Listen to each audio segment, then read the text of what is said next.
asato ma satgamaya tamaso ma jyotirgamaya mrityorma amritam gamaya om shanti shanti shanti. Om, lead us from the transient to the eternal, lead us from darkness to light, lead us from death to immortality. Om, peace, peace, peace. Good evening, everyone. Good evening. Welcome to our second session of the semester, at least with me. Some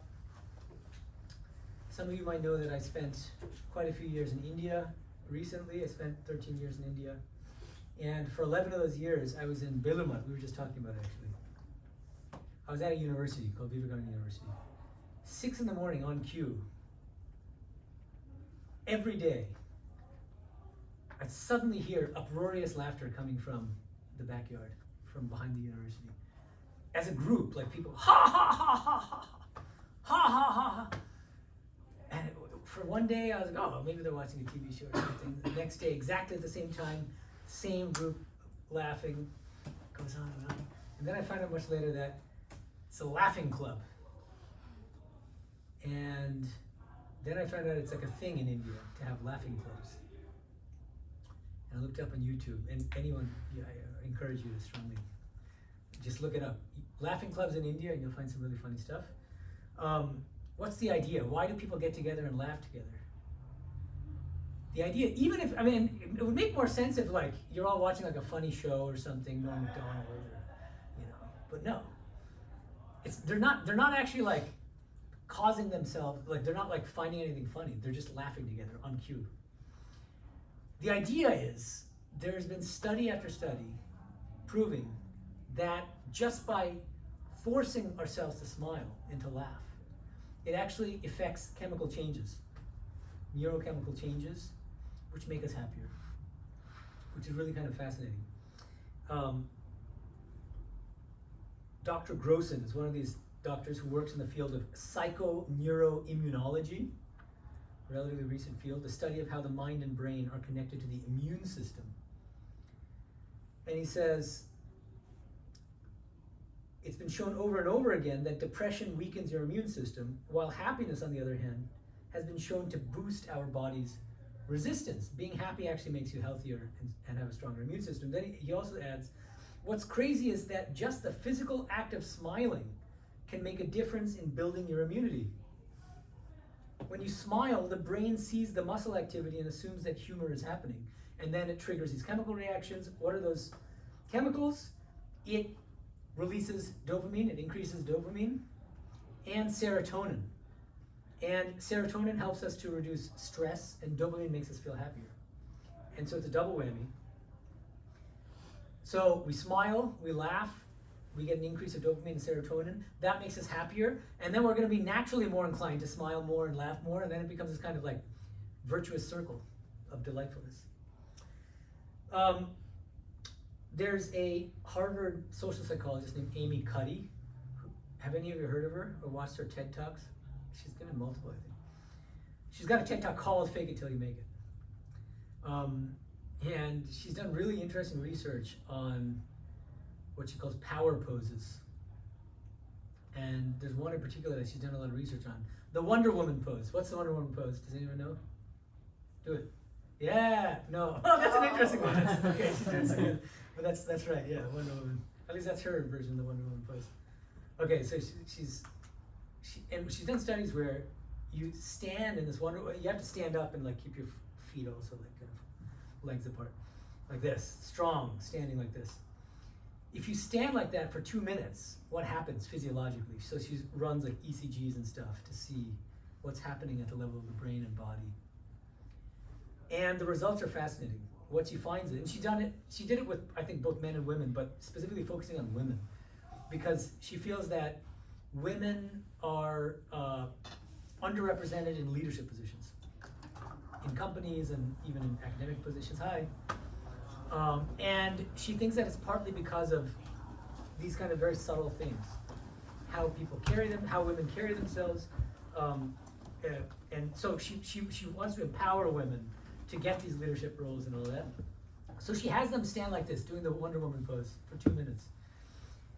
And what she finds through these scientific studies is that those people who stand in that power pose for 2 minutes, they get an increase in testosterone. Their cortisol levels go down, which means that they're better able to handle stress. And as a result, they feel more powerful, more capable. They feel like stronger leaders. Their pain threshold is higher. They're less risk averse. And being risk averse is doesn't help you in being a leader. You have to take risks if you're a leader. They're able to think more abstractly. They're better able to handle stressful situations like job interviews. And so, literally, even if you think you're a terrible leader, you have very low self-esteem, literally by standing in the Wonder Woman pose for 2 minutes, Wonder Woman pose, this is Wonder Woman pose, but standing, it can affect these miraculous changes at a physiological level, which then ultimately can affect outcomes, which is remarkable. So she distinguishes these three, it's like a 3-step process. She says, our bodies change our minds, right? Like the Wonder Woman pose actually increases testosterone, reduces cortisol, and so on. Number 2, our minds change our behavior, right? We feel more powerful, we become more capable, better leaders, and so on. And then 3, our behavior changes our outcomes. We might get that job that we wouldn't otherwise have gotten, right? So this is quite interesting. Most of us know, obviously, it's obvious that the mind has effects on the body. If I'm happy, the happiness gets reflected at the bodily level through smiling and laughing and joking and being cheerful, right? In all these ways. But the reverse is also true. The body also has an impact on the mind. And if we change the way we sit, our posture, things that facial expressions, that can actually make us happier or worse, or more miserable, depending on how we're actually changing our bodies, right? Okay. Oh, another thing which I should just mention quickly,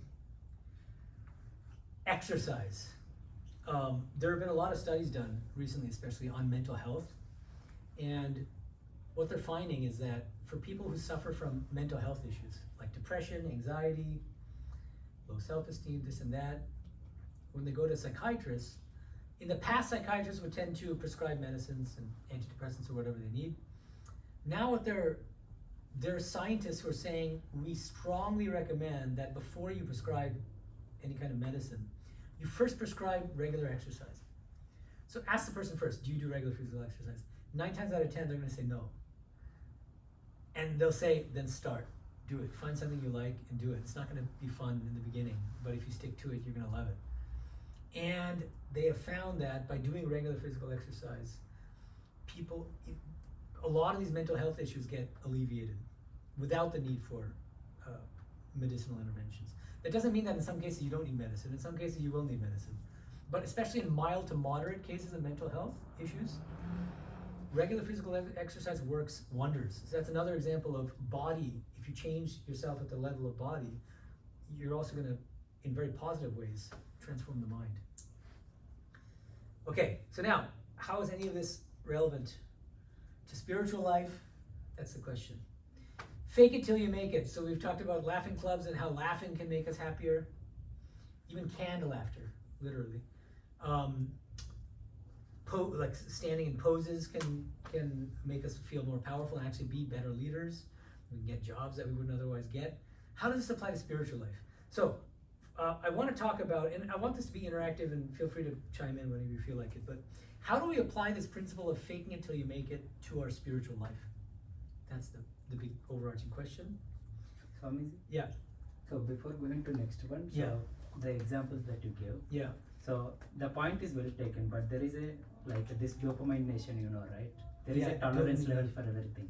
There's a what level? Tolerance level. Tolerance level, yeah. So because these are not ideal solutions. Yeah. Even though you told for the later one. No, so it's Swami Medhananda used to say it's good to be born in a church but not to die in one. So it's good to be born in a laughing club but not to die in one. If you're in laughing clubs until you're 90, I don't know. It's probably better to but it could be a pick me up for a little bit, but it's good, and it's also good That's why spiritual life is so important, because that gives a more lasting solution. I mean, I give those just as examples for as a kind of segue into faking it till you make it in spiritual life. But yeah, these are not permanent solutions, obviously. But the idea is more that recognize that the causality works in both directions. That we often think in terms of mind affecting body, and we act accordingly. But the body also equally affects the mind, and so we should be working on both sides. That's the main thing to take away, I think. Now, a little caveat before we go into how we can apply this principle of fake until you make it to our spiritual life. The word fake often has these negative connotations. So some people might think that you're being inauthentic if you're trying to fake it till you make it, and this and that. So I want to clarify what I mean, at least, by fake. It's not about being inauthentic or trying to deceive yourself or others. But it's a nice catchy phrase because of the rhyme of faking and making. But if you allow me to give a more long-winded definition of what I take faking it till you make it to mean, here's roughly how I would put it. Do something, and this is in the context of spiritual life, do something or adopt an attitude that you know to be spiritually beneficial, even if you have absolutely no inner motivation to do that thing, that kind of behavior. It doesn't come from within, right? It feels mechanical or forced. And as you engage in that behavior, you will eventually develop a taste for that behavior and ultimately become what you aspire to be. So that's fake it till you make it is much catchier. Okay, so that's the idea. Now, so one danger to be careful about is don't make the mistake of faking it to other people. Like in spiritual life, the worst thing you can do is to try to make others think that you're highly spiritual. like faking others into thinking that you're spiritual. So that's not what we're getting at. We're barking up the wrong tree. This is about, it's for yourself. And your spiritual practice should be between you and God. Okay, and not for showing off to others. And everybody and their mother is a YouTube guru these days. And so we don't want to go down that route. Okay. And Swami Medhananda says something wonderful about this. He says, let us be true. 9/10 of our life's energy is spent in trying to make people think us that which we are not. That energy would be more rightly spent in becoming that which we would like to be. It's a very profound statement. So much of our lives are spent in trying to impress others and make others think we're something that we're not. Let's try to actually be what we want other people to think we are, right? Okay, so fake it till you make it is for ourselves, not for other people. That's right. Other people, we'll see how other people fit in. That'll come later. Okay, so now I don't know if I'll get through all 9, but I in a longer version of this talk, I actually talk about 9 different fake it till you make it practices in spiritual life. We'll talk about a few of them, and feel free to intervene, interrupt, ask questions whenever you feel like it. So, the first kind of fake it till you make it practice. Fake it till you make it can help us to cultivate belief in a higher reality, like God or a higher self. How does it work? Well, I want to start with a Western philosopher. Has anyone heard of, I'm sure everybody has probably, Pascal, Blaise Pascal? What do you know about Pascal? The triangle. Yeah, exactly. Everybody knows about Pascal's triangle. He was a great scientist. Far fewer people know that he was also a brilliant Christian theologian / mystic. A full-blown mystic, actually, but he was a closet mystic. Like, he was very sattvic, so he didn't show off his spirituality. He was a real Vedanta. But he was also one of the pioneering fake it till you make it spiritual practitioners. So he left behind this series of notes called pensées, thoughts, in French. He wrote in French. And one of those thoughts is the following. He says, he's imagining somebody who doesn't believe in God, but wants to believe in God. Okay? He says, and you have to keep in mind, Pascal was Catholic. He was a devout Catholic. Pascal says, you would like to attain faith and do not know the way. You would like to cure yourself of unbelief and ask the remedy for it. Learn of those who have been bound like you and who now stake all their possessions. These are people who know the way which you would follow and who are cured of an ill of which you would be cured. follow the way by which they began, by acting as if they believed, taking the holy water, having masses said, etc. Even this will naturally make you believe and deaden your acuteness. What have you to lose? So he's teaching basically a fake it till you make it practice. I don't believe in God. He says, go to church anyway, and bend the knee, attend the mass, take the holy water, this and that. And what happens? As you keep doing that, eventually that acting as if and living as if God exists, as if you believe in God, turns into a real belief in God. That's the idea. But how? Is it magic? Is it a miracle? Sort of, but the mechanism is that as we go through these practices, we are gradually purifying our minds. And the more minds, the more pure our minds become, the more our innate divinity, our innate longing for the divine manifests. That's the basic idea. Pascal knew, he was kind of a born Vedantan, and so he said, it's not as easy as all that. Fake me till you make it is an important part of the practice. But that should go hand in hand with an attempt at lessening, reducing your attachment to worldly things, worldly pleasures. So he says, if you don't believe that God exists, you will be able to gain faith and belief in God's existence less by coming up with these sophisticated intellectual proofs of God's existence, and more by lessening our worldly desires. That's a direct quotation. So these two things have to be going hand in hand. Just going to church and mechanically going through the motions is not enough. That's a part of it. The other part is look at the rest of your life, try to reduce your worldly attachments and pleasures. He himself famously wore a spiked girdle. Does anyone even know what that means? It's like very spiky underwear that causes pain, and he was like a kind of austerity, especially this is like he's thinking medieval times, you know. He was felt inspired. So anyway, I'm not recommending that any of you wear a spiked girdle. Anyway, through these fake it till you make it practices, what happened? One fine day in 1654, Pascal had a remarkable spiritual experience, which he didn't talk about to anybody. But that experience was so transformative and so overwhelming and so powerful that he recorded it right when it happened. It was a 2-hour spiritual experience, mystical experience. And he wrote it on a piece of paper, and he kept that piece of paper sewed into the inside of his jacket for his entire life. He passed away a few years later in 1662.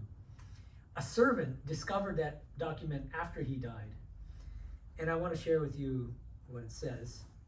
It starts with, he draws a cross at the top of the page, and then he says, in the year of the Lord 1654, Monday, November 23rd, from about 10:30 in the evening until 12:30, fire, God of Abraham, God of Isaac, God of Jacob, not of philosophers nor of the scholars, certitude, feeling, joy, peace, God of Jesus Christ, my God and thy God. Thy God shall be my God. Forgetfulness of the world and of everything except God. Greatness of the soul of man. Righteous Father, the world hath not known thee, but I have known thee. Joy, joy, joy, tears of joy. Renunciation total and sweet. Total submission to Jesus Christ and to my director. I will not forget thy word. Amen. So this is what he wrote about his own mystical experience. So this is the fruit of his fake it till you make it practice done in the 1600s. It's quite remarkable. Now, coming to the Vedāntic side, Sri Ramakrishna used to say, one cannot even believe that God exists until one's heart becomes pure. These are hard teachings. Swami Medhananda will say the same thing. He says, so long as one has desires and cravings, one does not believe that God exists. And it's hard to hear, and we like to think, no, we already believe in God. And most of it, why are we here if we don't believe in God? Why do we go to temple? Why do we go to church and this and that? But if you really inspect your hearts and ask yourself, do I really believe in God? Let me give you an example. An analogy might help. I'm crossing a street. Suddenly, I see a giant truck hurtling toward me. Because I see it, I believe that there's a truck coming toward me, right? If I really have a belief that there's a giant truck that's about to run me over, what will I do? Get out of the way. I will run the heck out of the way as quickly as possible. Likewise, if we really believe that God exists, would we really be living our lives in the way that we're living? That's the question we should ask ourselves. That's the test. Ask yourself that and be honest. Right? So most people in spiritual life, you begin in spiritual life not with full-blown belief in God, because that's a very high-level thing. You have to have a very pure mind to believe in God. And you start with an as-if belief. I will live as if God exists. I will try to live my life in such a way as if God exists, in order eventually to bring myself into a position to actually believe that God exists. The aim is to believe in God, and then ultimately to realize God. That's an even higher aim. But we have to take ourselves where we stand now. Most of us don't start with belief. If you think that you believe in God without actually believing in God, you're kind of deceiving yourself, and that gets dangerous. That becomes dangerous, you know. So if you don't believe, pray to God. That God they don't yet, and say, God, I don't yet believe in you, but help me. Show me the way. Give me some light. You can do that. Ramakrishna actually recommends it. It's quite interesting. Okay. That is strange, right? If you don't. Sounds strange. Yeah, but it's true. He even suggested an atheist. Atheists will say, what do we do? He says, pray to God to remove your atheism. That's very funny. So how does that work? Like, what is the logical? Well, because God is real. I mean, that's what mystics say. I mean, people who have actually realized God know that God exists. And so even if you don't believe in God, there is a God out there who is eager to help us. Even the people who don't believe in him or her. That's the basic idea. Right? So it's only experiential, not logically you can. But why is that not logical? I don't There believe is a reality out there, supreme reality, which a lot of people don't believe in. And those people who don't believe in that higher reality, by telling them to pray to that higher reality, what happens? They're praying, they might not even, I mean, it might start as like, well, I'm praying to some figment of my imagination, but through the act of doing it, often, that's also an aspect of fake until you make it, actually. You start feeling some kind of connection. And then what happens? Slowly you start to believe in that entity to whom you're praying, right? That's true even of spiritual aspirants who are not atheists, you know? When you first start praying, it might feel very mechanical. You're just going by the book. Oh, Jesus taught the Lord's Prayer. Let me follow it word by word. Our Father who art in heaven, this and that. Then slowly what happens is you start praying more from the heart. The Desert Fathers called it prayer of the heart, hesychasm. And it comes from within. And then you start feeling more of a personal connection with the divine. That's a good question, and it's a good segue into the next. So that's the first way that fake until you make it can help us in our spiritual life. It can help us to develop belief in God, belief in a higher self. Second, it helps us in cultivating a particular spiritual attitude. What do I mean by that? The Sanskrit term is bhava. Bhav in Hindi. All the great saints say, in order to realize the highest truth, especially God, the personal God, you have to adopt a particular attitude toward God. Vaishnavas have a whole list, right? What are some of the Vaishnava attitudes? Anyone? Servant, friend. Servant, yes. Beloved. Dasya, friend, Sakya. What else would you say? Beloved. Beloved is Madhura Bhava. Good. What are we missing? child. Thinking of Krishna as little Gopal. So you're mother or father to Krishna. That's Vatsalya Bhava. And Sri Ramakrishna will add one which you don't find in Vaishnavism. What's his own attitude? Does anyone know? Parent. Mother. Well, God is mother, but what is he to mother? Child. Hello. He's a child. Yeah, he's a child. Yeah, so the attitude is the one of a child. Yeah, exactly. Shantan Bhava, Santana Bhava. You're a child, you're a son of God, you're a daughter of God. That's the idea. You don't find that in Vaishnavism. You don't think of Krishna as your parent. Do you find that in Vaishnavism? I don't think you do, in general. I mean, you do think of him as teacher, May right? hold. He's the head teacher of the Bhagavad Gita. Yeah, well, teacher certainly. But this idea of like a child crying for his mother or father, that I don't think you quite find that. It can be any relationship, right? Oh yeah, any. And the idea is, as a soul, we already relate to the divine in some specific way. But because we're identified with the ego, we don't know it. So one of the main things you should do at the beginning of spiritual life is figure out what is your natural spiritual attitude. And it takes some soul searching. And your first answer may not be the right answer, actually. You might want to believe that, oh, I have the attitude of a friend with God. But then if you go deeper into your spiritual part, you find, wait a minute, no, actually it's more of a servant. I feel more like a servant, or more like a, you know what I mean? So that actually itself takes some doing. You might have a loved one who can help you with that, a guru who can help you identify your own spiritual attitude. What is your soul's relationship toward the divine? That's the question. Now, once you find out what your bhava is, what do? You try to cultivate that attitude as much as possible. Even if that attitude doesn't come to you naturally, because most of us identify with the ego now. That's the problem. And in spiritual life, we're trying to break our identification with the ego, with the body-mind complex, and identify with the deeper soul within us, right? One thing that really helps us to do that is music. We've got a musician here, probably some other people here. Oh, we've got another musician over there. Yeah. Music is very, very powerful. It's a very powerful spiritual technology for helping us to discover and cultivate what our soul's underlying, most fundamental relationship toward the divine really is. There's a lot to say here. I'll just say a few things. If you study and listen to spiritual music, devotional music, in any tradition, it could be bhajans in an Indian context. In the Western context, there's wonderful spiritual music. In the tradition of classical music, there's a whole genre called sacred classical music.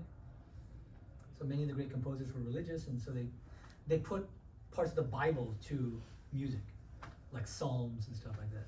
I can give examples later if you're interested. And each of these songs, typically they address God, and they're kind of prayers to God, ecstatic musical prayers to God.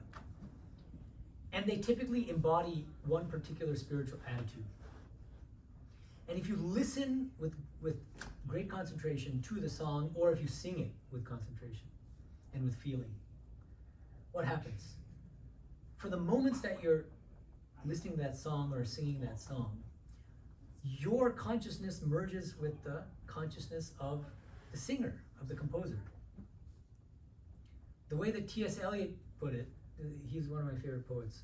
He wrote a poem called Four Quartets. In Four Quartets, he talks about music heard so deeply that it is not heard at all, but you are the music while the music lasts. You are the music while the music lasts. You shed your empirical identity, and your consciousness merges with that, with the singer, with the singer's consciousness. So it's a very powerful and kind of natural way of, first of all, like what music most resonates with you. That'll help you identify what your underlying spiritual attitude is. And number two, once you figured it out, listen to music, like seek out music that embodies that spiritual attitude. The more you listen to it, the stronger your attitude will become, right? Whatever that spiritual attitude is, yeah. Should there be a boundary? Maybe we don't listen to a certain kind of music for the kind of consciousness it might involve. Yeah, absolutely. I mean, in fact, like I have a separate talk on the three gunas. Micah loves it when I bring up the three gunas. I thought that was every talk. Oh yeah. Well, we always have a portion on the three that's right. So here it is for today's talk. I would distinguish different kinds of music, and so there's tamasic music, there's rajasic music, and there's sattvic music. What do I mean by that? Most of you probably already know what the three gunas are in general, but I'll say it very, very quickly again. Tamas.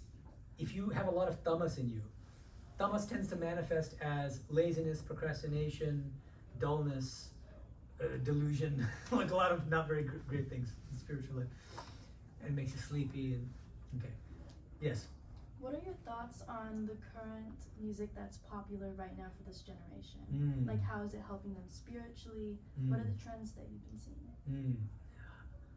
It may not be helping them spiritually. That's a big question mark. Some could. I mean, it's not. I don't want to just say that all popular music is bad. I think that we have to distinguish. We have to be nuanced here. And to put my own cards on the table, as an undergraduate at Berkeley, I did take a class on the poetry and history of Tupac Shakur. Amazing. So he was a poet.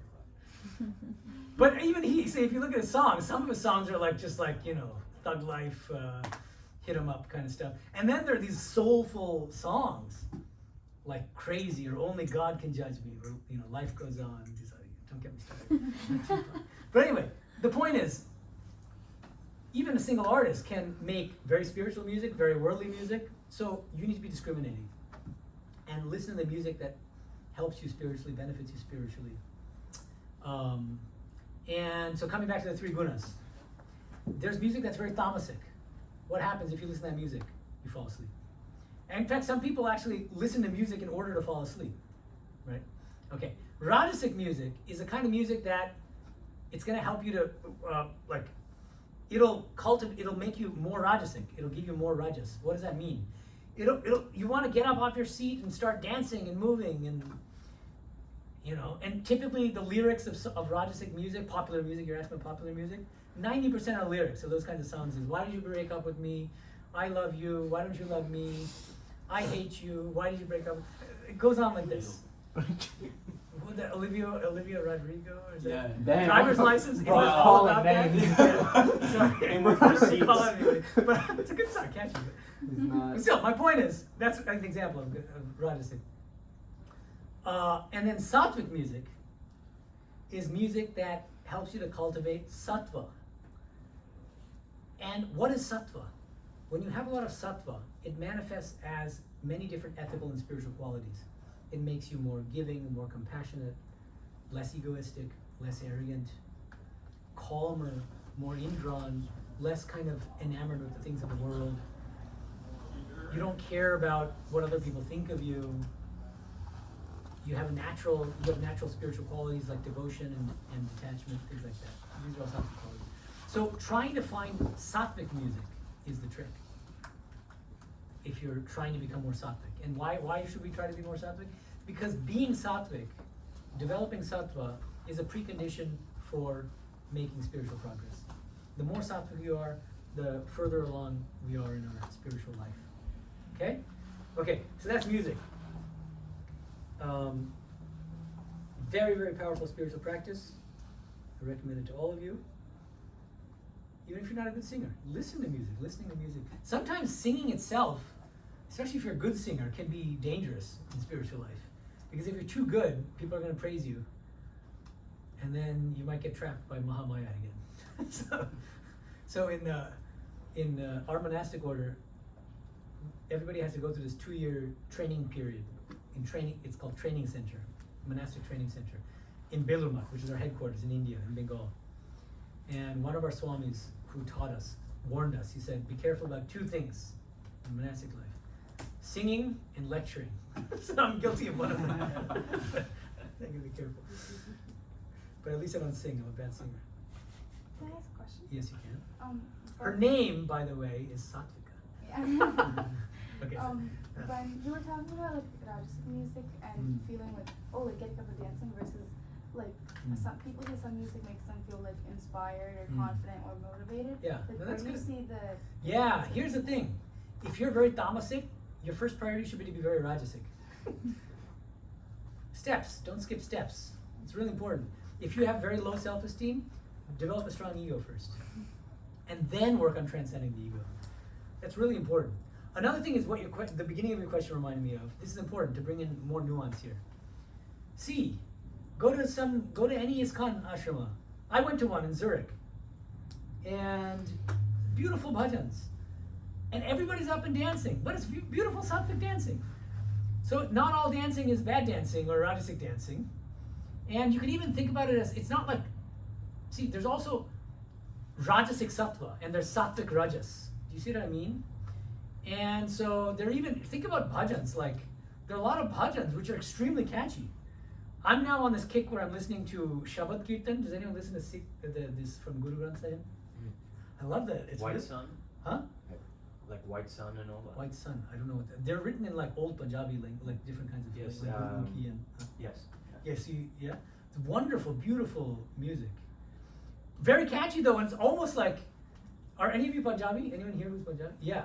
So like, so have you listened to any of these Shabad Kirtan? Have you gone to these Gurudwaras or Sikh temples? I've gone to the Gurdwaras, but I haven't. Yeah, but the funny thing is, if you don't know the meaning of the words, if you just hear the music, it could come out of a Bollywood movie. But all the lyrics are these extremely lofty spiritual sentiments about longing for God, and it's really wonderful actually. So which Granth were they from, if you recall? Guru Granth Sahib is Yeah, their it's the main one, but then the whole scripture is full of these songs. That's it. It's just full of songs. There's like the Dasam Granth. Maybe we can. Yeah, but it's the first one. Guru Granth Sahib, I think, is the Okay. first one. Yeah, it's the foundational. Guru Nanak and the others. It's a compilation of many different songs, and it's organized by Raga. Yeah. Yeah, and you can find lots of them on YouTube. They're really amazing. Okay, now I'm gonna skip some because I don't want to cover all 9. I don't want to bore you guys. Okay, how about this? Fake it till you make it in the context of meditation and japa. What is japa? I'm not asking you guys. Anyone else? Huh? Repeating some name. Yeah, a continuously. mantra, Yeah. which is the name of God. How? How do you repeat it? Like you're talking to me? No, continuously. Yeah, One- and? in a rhythmic pattern. Typically silently. Yeah. Not always, but Yeah. usually.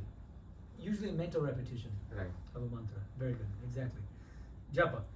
Many of us, when we get initiated into a particular spiritual tradition, the Guru gives us a mantra. And we're told to do mantra japa, which means mental repetition of the mantra.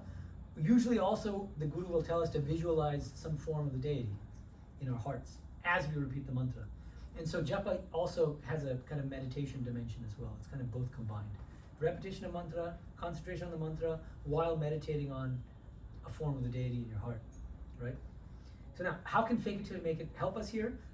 Number one, when the Guru tells us to imagine the form of God in our heart, we're imagining, it's an imagination. It's not real to us yet. But the goal is to eventually directly realize, to have a direct spiritual experience of God in our hearts. So that imagination ultimately becomes reality. So by fake it till we make it, we can eventually arrive at a point where we directly perceive God in our hearts. Ishvara sarvabhutanam hrideshesha tishtati. That's chapter 18 of Bhagavad Gita. God resides in the hearts of all beings. It's an actual truth. We just don't know it yet. But it's through imagination that we can attain that reality. That's the idea. Yeah. So when they say God resides in all of our hearts, do you think they refer to God as a deity more, or What do you mean the by idea deity? of consciousness? Okay, what's the difference between deity and consciousness here? I mean, I don't have the most well-versed understanding of Okay. it, but I would say deity is more of identifying or saying that this is what it looks like, this is what they do. It's Yeah, a personification of okay. consciousness, and otherwise it could just be seen as consciousness residing in all of us, and therefore God is in all of us.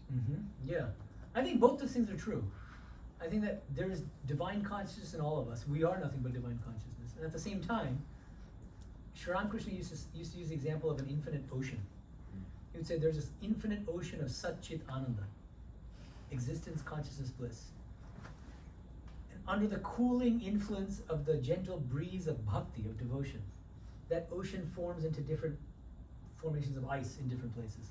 Each of those forms of ice corresponds to a different form of the personal God. One can be Krishna, one can be Ganesha, one can be Kali, one can be Christ, and so on. And then with the rising of the sun of knowledge, those ice forms melt, and then you get what you're talking about, which is pure consciousness. And then the story continues. In some places, he says the ice doesn't melt at all. It becomes like quartz. And he says there is such a thing, the Vaishnavas believe in Nitya Krishna, Nitya Bhakta. The Bhaktas are eternal, and Krishna himself is eternal. So there are some forms of God which can also remain for an eternity. Where is this from again? It's Sri Ramakrishna.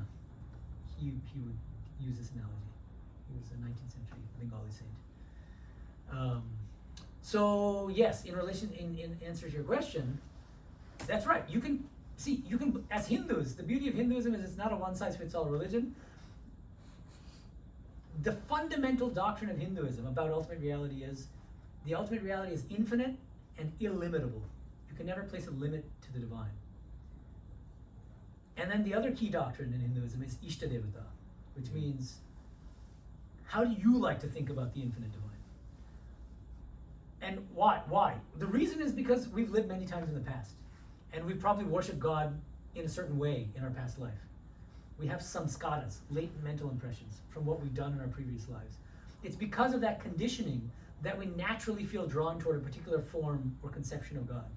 Some people can't stand any form of God, but they still have a love for a personal supreme being. So formless but personal. Sikhism is all about that. They don't believe in the forms of God, but they believe in the personal God. Otherwise, they wouldn't have bhakti, but they're full of bhakti. Their whole religion is based on bhakti, devotion, right? You can only have devotion toward a personal being, even though that personal being may be formless. Then there are others who believe in personal God with form, and they love a particular form of God. And then other people like Advaita Vedanta, non-dualism, which is formless and impersonal, radically non-dual, attributeless, pure consciousness. All of these are referring to different forms or aspects of one and the same infinite divine. That's the idea in Hinduism. So does that help? Yeah, okay. So the general principle is this. How do we apply fake it till you make it in our meditation practice, in our japa practice? Sri Ramakrishna used to say, whatever one meditates upon, one eventually acquires the essential qualities of that object. If you think about worldly things, you'll become worldly. If you think about divine things and spiritual things, you'll become more and more spiritual. This is a fact. He says again, the mind is like white linen just returned from the laundry. It takes on the color you dip it in. Whatever your mind constantly thinks about, it'll start to take on the qualities of the object of your thoughts, basically. Okay. Swamiji, Yeah. on that I have a question. Yes. So, for us who are all in college, starting our careers, Yes. you know, we're definitely being programmed with a lot of information. But now if someone like me decides to walk on a spiritual path and only, you know, feed spiritual information in, it's gonna make it a bit hard to survive in today's day and age. Yeah. How should we Navigate that. yeah. There's no one-size-fits-all answer to that question, so you have to figure things out for yourself. There's a reason I became a monk, for instance. There was in grad school, I remember in Berkeley, and I was wearing, you know, this kind of clothes you're wearing, and at a certain point, when I was like really committed to, you know, I was planning on finishing my PhD, moving to India, and being a sannyasi. But there's a period where I was just like so tired of wearing this kind of the Western clothes, and I was just waiting for the day that I would just donate it to Goodwill and just be done with it. So different people have different ways of dealing with these things, and like you have to decide for yourself it should be natural. Like it's important not to like be inauthentic or to want to be something that you're not. So be natural while at the same and be true to yourself. And at the same and be honest about where you stand now, you know? And ask yourself, and you can get guidance from people, your elders and gurus and whoever can guide you to help you identify what your path is. I mean, if you have a more like a specific kind of difficulty or scenario, maybe I can give a more specific answer too. But yeah, do you want to follow up before? And you have a question as well. No, I think in the interest of time, that's Okay, and afterward there'll be Q&A afterward anyway. Yeah. No, I just want to add the point. Yeah. Isn't his point really related to karma yoga? Mm. So while going on in your life, you can adopt karma yoga. Mm-hmm. That answers, I think. Okay. Yeah. No, that's good. I think that's good. Yeah, it's a better I answer. think than one I more gave. thing is Mm. you creating your daily routine, maybe just 5-10 minutes, then over a period of time you enjoy like fake it. I mean, you just keep, because you will be doing so many things in a day. So and then keep this whatever spirituality, the prayer or read something. Yeah. keep So Darshan that. is saying at least have like once or twice a day, Yeah. morning, evening, Yeah. when you forget, you shut out the rest of the world, sit in your shrine, your meditation room, or you go to a temple, and you do your Yeah, meditation. you can do practice. just 5 minutes, then over a period of time that will take over whatever you do. Agreed. So I think that was exactly my point. Mm. 2 years ago, I was a very non-spiritual, non-religious person. Started with a 5, 10, 15-minute daily practice, and it's just been going on so much. Oh, that's great. Yeah. Now I'm like, man, do I really want to go to Marshall, get that degree, work for the man, pay taxes? These are dangerous questions to be asking once you've sunken $300,000 into a Yeah. college degree. I hear ya. Damn. That's a lot of money, bro. Hold on, what's your Oh, tuition? yo. Yeah, be an international student, man. That's They'll give it to crazy. you. I think that's where this karma yoga comes, or even philosophically, because you don't think like, is it really? Because okay, that comes definitely some point of time, but you can also go beyond that. You will be doing, get all the either whatever you want. So, but you don't feel like showcase or some such thing. Each of us is on a different journey, and so you have to kind of figure out where you're Yeah, at. you will go beyond that as well. What I mean, like Yeah. that question will come for definitely, Mhm. like whether I want this big degree or whatever all achievements. But you can have all those and then go a little feel better than that. Prashant? I have a point against this whole Mhm. fake it till you make it. Mhm. Aren't you building some sort of cognitive dissonance? In what sense? You're faking something that you have. Yeah, but that's why I said in the beginning. See, yeah, and maybe I should have clarified this more from the beginning. It's not faking is not like as a term. It's not a very nuanced term, right? Yeah. So we need to come up with it.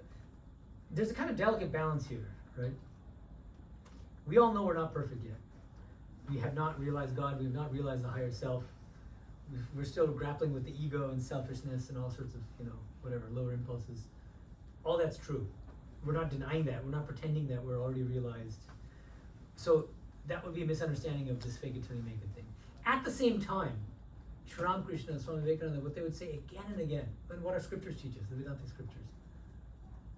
If you keep telling yourself you're a sinner, you will remain a sinner. If you tell yourself you're a child of God, you're a spark of the divine fire, all of those innate spiritual qualities will be able to manifest, and you'll ultimately attain liberation. So one of the books that Sri Ramakrishna kept with him personally was Ashtavakra Samhita, and he loved this particular verse. You might know it. Muktabhimani muktohi, baddho baddhabhimanyapi, kim vadanti ha satyayam yamati sagati bhavet. That person who thinks of himself or herself as liberated becomes liberated. That person who thinks of herself as bound becomes bound. And then it says this saying is true: as you think, so you become. So that's the fake it till you make it. You know where you stand, and yet you're going to be positive. The glass is half full, not half empty. And ultimately, it's just a fact that each of us is divine. And all the impurities are all on the surface, actually. They're covering over that innate divinity. And all of spiritual practice is about removing those layers of impurity, covering over our innate divinity, to allow our innate divinity to manifest. That's the logic. So thank you, because that's a very good question, and I hope that clarifies what fake it till you make it really means in spiritual life. One thing like Vedanta and I were discussing the other day is like the merits of the different karmas, right? Or I'm sorry, the different yogas like Jnana Yoga, Karma Yoga, etc. So, and you were just saying like, you can't go from square one to the end goal in terms of like, when you're talking about the three gunas, you're like, if you have very much already a tamasic like tendencies, Better to try to become rajasic rather exactly than then go straight. Oh yeah, it's very becoming dangerous to go from sattvic. tamas to sattva, And actually this because like, they look alike from the outside. yeah, exactly. And this is the Because if you're like always in meditation with your eyes closed, that from outside people might think you're sleeping, right? And it's easy for tamasic people to convince other people that they're deep meditators or whatever, And then anyway. Okay, sorry. No, you're fine. Yeah, so I think this was kind of the key that we were missing in a way, and I don't know, maybe you agree with this, but it kind of made me think that like one of the things like, for example, Jnana Yoga is generally exalted as very high knowledge, right? And some, like for example, Adi Shankaracharya would say like, okay, that Jnana Yoga is the highest yoga, and this is the most direct path. Correct. But like we were talking about how many of us may not be capable right? Or we can sort of fake it in a way, and we can say Yeah. like, I have this understanding of Right. Nirguna Brahman and nothing Yeah. matters, Yeah. right? But actually, that's just an excuse for our complacency. Absolutely, that's a great point. That's very dangerous actually. There's this whole phenomenon called neo-Advaita now, Yeah. and it's these Oh, man. people who kind of, it's not even necessarily, I mean some of them are fakers, but a lot of it is, it's really self-deception, and they think that all it takes to realize yourself as non-dual pure consciousness is to just tell yourself, I am Brahman, and tell others, and maybe on YouTube, have a new YouTube channel. Wait, You know, isn't that non-dual what- guru. And it's not that easy. And Shankara himself was emphatic about it, and he said that you are not eligible to practice the path of knowledge until you have attained mastery in sadhana chatushtaya, the fourfold sadhana. And I won't go into details, but they're very, very high spiritual qualities. Discrimination between the permanent and the impermanent, between the real and the unreal, intense dispassion toward the things of the world, detachment, and many other things. Selflessness, lack of ego. Because I was thinking like Adi Shankaracharya wrote many very beautiful devotional hymns and stotras and stuff like that. So like he wanted to provide tools to every spiritual seeker. So do you think that in order to approach something like Jnana Yoga, Raja Yoga, you need a certain amount of sattva already gained in past lives? Of course, a huge amount of sattva. You have to be maximally sattvic. Whereas with like bhakti and like these other, not to say they're lower, but like those of us who are tamasic, we need to move to bhakti first, or karma yoga before we go to Well, look, jnana yoga. everything you just said, Micah, is from the standpoint of Shankara's philosophy. And you can turn the tables on Shankara. Yeah. And in fact, the traditional schools of Vedanta have been doing that for centuries. So Shankara places Jnana Yoga, the path of knowledge, on a higher footing than Bhakti. Bhakti schools of Vedanta turn the tables on Shankara, and they place Bhakti Yoga above Jnana Yoga, like Ramanuja. Yeah, I'm not saying it's like the one is higher than the other. Sounded like you were But saying. I'm saying yeah. Sounded a lot like you were saying that. Maybe Yeah, I but- should clarify that Okay. if you're gonna do jnana yoga, it's just as valid of a path as bhakti. But like if you have pure devotion, you're less likely, because you're giving yourself up to God, you're less likely to fall in self-deception. Yeah, Whereas that's probably true. they're all equally valid paths, but like Yeah. some like Raja Yoga and Jnana Yoga, There are greater dangers of self-deception and maybe exactly. deceiving others. And so Absolutely, like yeah. the prerequisite for that is much more. Yeah, their eligibility requirements are much higher. Exactly. And it's easier to just, nobody wants to be the kid wearing the dunce cap in class. Everybody wants to think that they're eligible to practice the highest spiritual practices. Yeah. Whereas if some of us are honest with ourselves, we should say like, Yeah. maybe actually I need to do karma yoga. Maybe I need to just focus on bhakti. Absolutely. Yeah. Yeah, I think that's right. If you're, and you know, I think a lot of us have this, I mean, people who are sincere spiritual aspirants, what they find is a lot of us start with this inspiration from Shankara's philosophy, and like it gets us through the door in a way. And then at some point you realize like, I'm not making much progress this way. I have to come down to earth and I need to pray, and and then bhakti starts, you know, and that was true for myself. Somebody here mentioned karma yoga, and I think that's really important. Thank you. So there's a specific fake it till you make it practice in the context of karma yoga that I think is very helpful for everybody in every walk of life, especially students. This is a practice about your attitude toward other people. When you interact with others, all of you have to interact with other people in many different contexts. Fellow students, or if you're working in an internship or a job or whatever, your coworkers, family, friends, enemies, you have all sorts of. How should you look upon them as a spiritual aspirant? Sri Ramakrishna again, huh? Part of God. Well, yeah, part of God, or yeah, we're going in the right direction. He would say, Shiva Jnani Jiva Seva. Serve others in a spirit of worship by trying to see the divine in everyone. Serve others in a spirit of worship by trying to see the divine in everyone.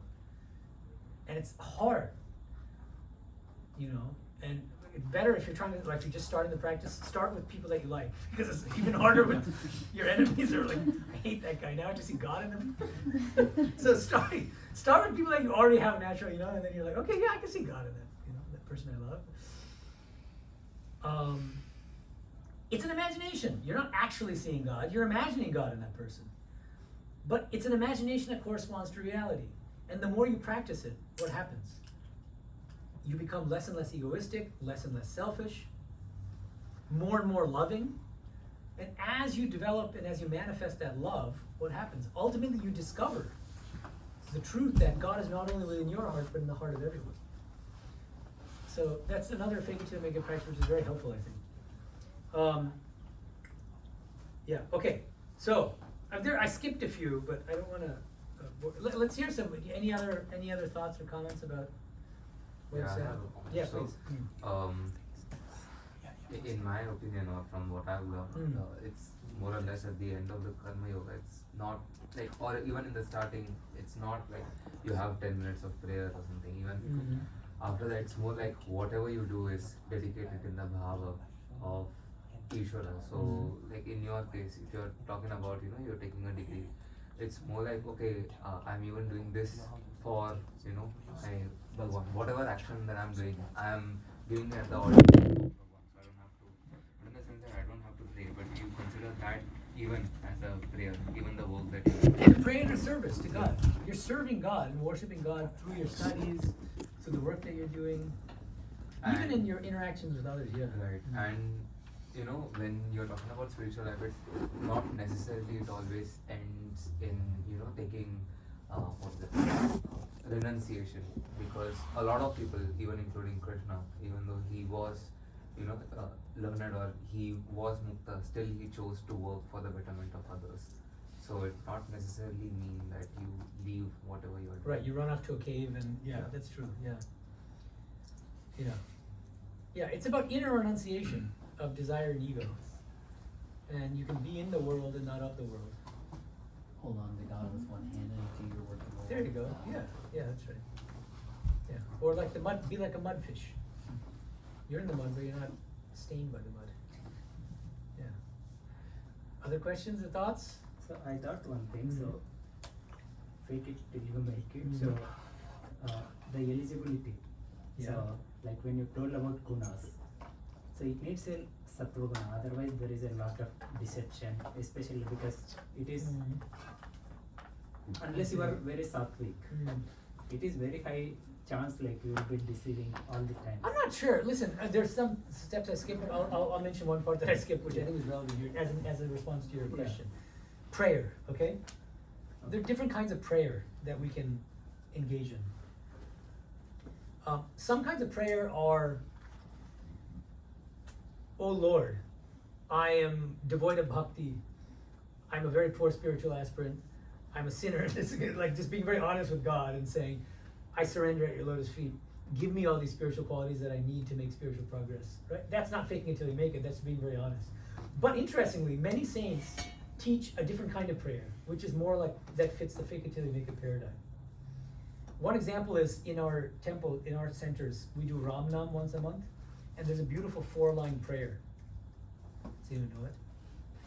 Nanya spreha raghupate hridaye smadiye. No one knows the song?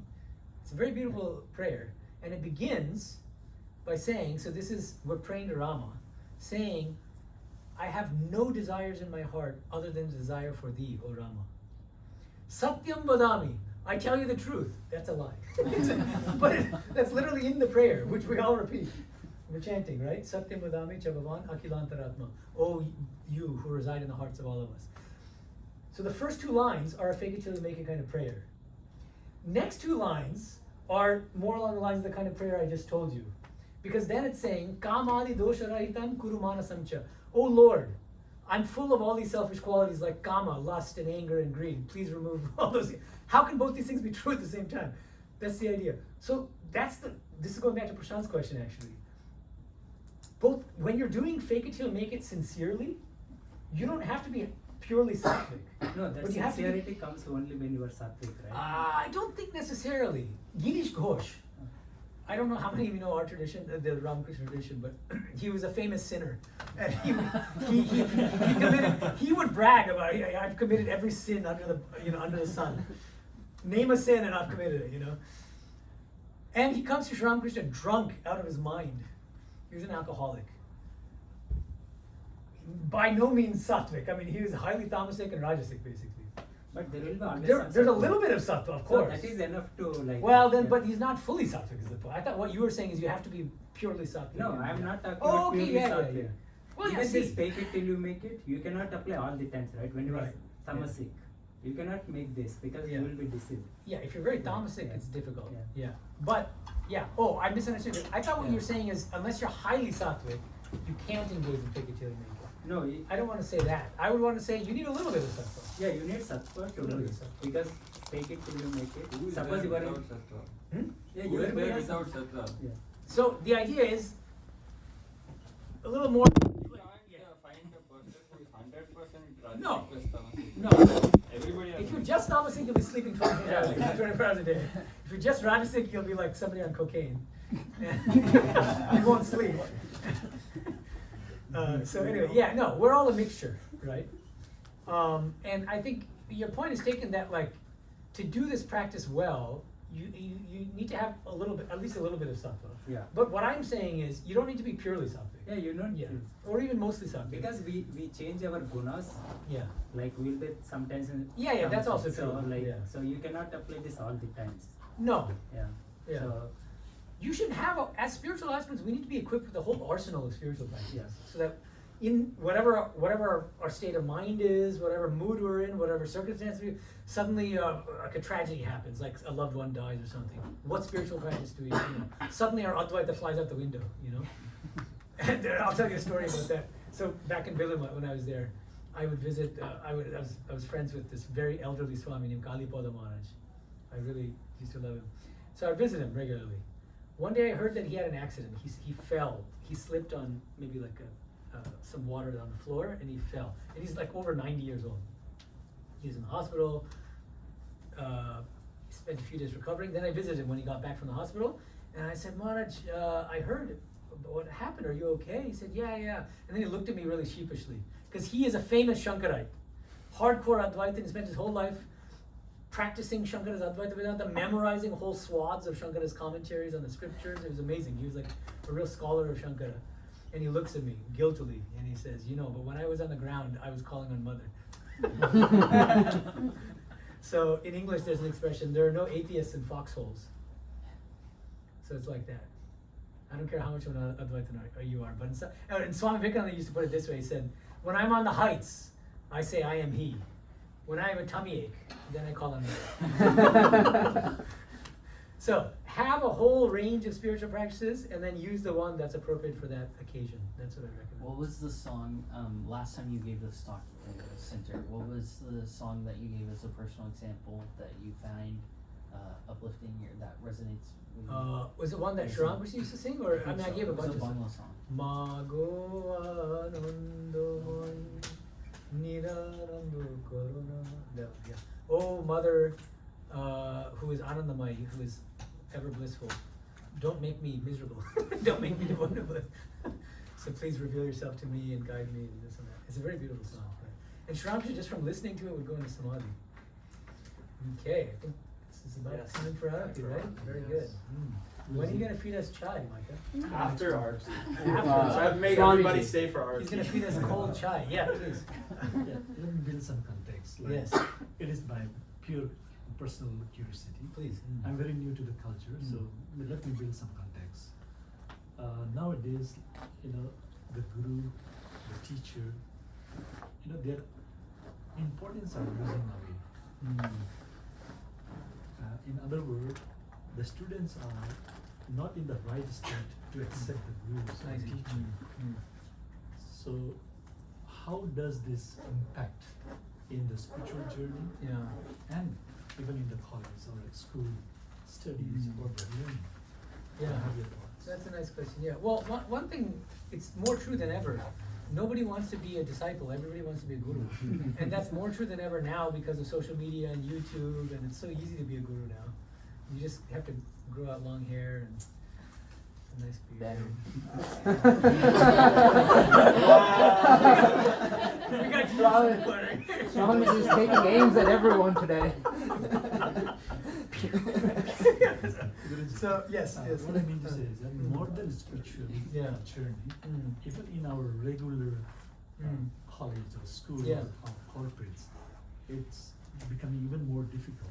Yeah. Right? That's where I'm. No, I get it. And see, in India, you know, because I lived there for a while, and I worked at a university, kids are taught to respect their elders and their teachers and their gurus as God almost, and they do pranams. You know, they bow down at their feet. And here it's kind of like the opposite. And I don't want to say one is good and the other is bad, because I actually like the fact that when I was in grad school at Berkeley, you call your professor by their first name. You know, whereas in India that's unthinkable. That's like very, very rude to do that. And I see the logic and the benefits of both, but there's a danger of on the American side not being respectful toward your professor if you're too casual, too familiar. But the danger on the other side is this kind of sycophancy and a kind of blind reverence, and it short circuits the critical thinking faculties. Sometimes. I saw this really, to an extreme in India, unfortunately, is that there's this kind of culture of rote memorization and just, it's called mugging up, you know, and just memorize, regurgitate what I write on the board, and then you'll do well on the exam. So I think there's like a balance to be had between these two approaches. Have respect for your teacher, but don't blindly you should also be critical and questioning at the same time. Thank you. So I have one final comment. Okay. So when you talk about one addition to that earlier, so even there is an about Advaita,